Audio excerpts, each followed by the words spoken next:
ఎవడెళ్ళడు. కానీ ఇన్ని చోట్ల తిరిగి నాకు పెద్ద సర్కిల్ ఉందండి అంటాడు. నాకు వాళ్ళు తెలుసండి, వీళ్ళు తెలుసండి అంటాడు.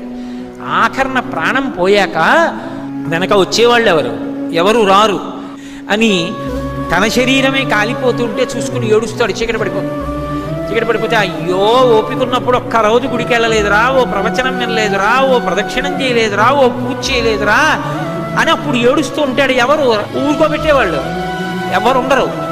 అప్పుడు అక్కడ ఎవరూ లేకపోతే చచ్చిపోయిన వాడు ఏడిచి 1000 మాటలు చచ్చిపోతారని నేనున్నాను, ఏడవకురా, ఇంకో శరీరం ఇస్తానని చెప్పడానికి అక్కడ కూర్చున్నాను పార్వతి అన్నాడు.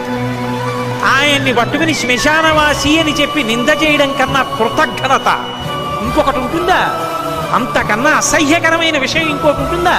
అలా అన్నవాడు అసలు మనుష్యుడు అనిపించుకోవడానికి వాడు యోగ్యుడే. కాబట్టి అందుకు కూర్చున్నాను పార్వతి, అంతేకాని నాకు సరదా పుట్టి శ్మశానానికి వెళ్ళి కూర్చోలేదు.